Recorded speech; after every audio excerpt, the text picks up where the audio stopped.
Nagbabala ka ba bumili ng road bike? Ang video na ito ay para sa iyo. Magbibigay ako sa inyo ng tips and tricks paano ba ang tamang pagpili ng road bike.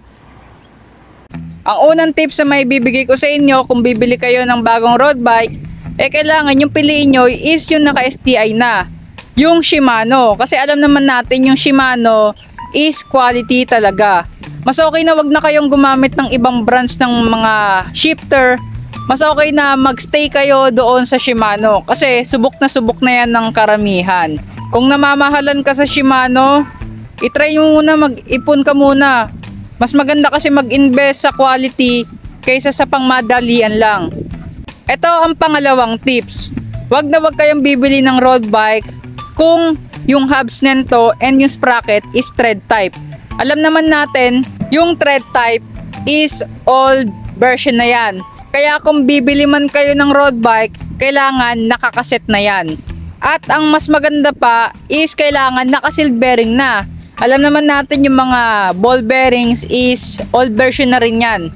Kaya mas okay na mag-sealed bearing na kayo na hubs kung bibili man kayo ng panibagong road bike.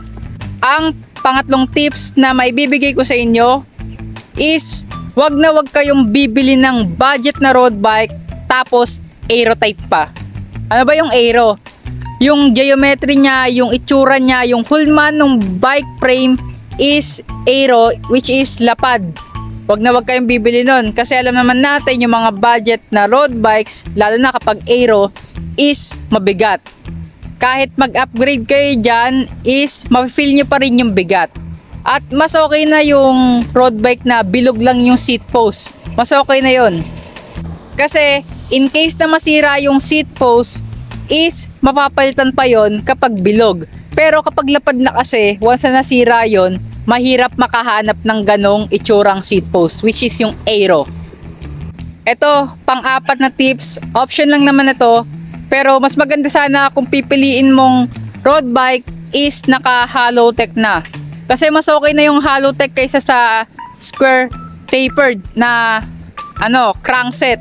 Mas okay na yung hollow tech kasi madali mo siyang ma-maintenance compared dun sa square tapered na crankset. Kaya kung bibili ka man ng road bike, okay na yun, naka-hollow tech. Last but not the least, pero ito ang pinakamahalaga sa lahat. Kung bibili man kayo ng road bike, kailangan fitted sa inyo yung size ng bike na bibili ninyo. Kasi kapag hindi sukat sa inyo yung bike, makakaramdam kayo ng hinanakit. Hindi lang hinanakit sa katawan, hinanakit rin sa bulsa. Kaya kung bibili man kayo ng bike, ay magpa-bike fit muna kayo and magtanong kung ano po ba yung recommended na size para sa inyong katawan. So ayun lang mga kapadyak, sana makatulong yung mga pinagsasabi ko. I love you!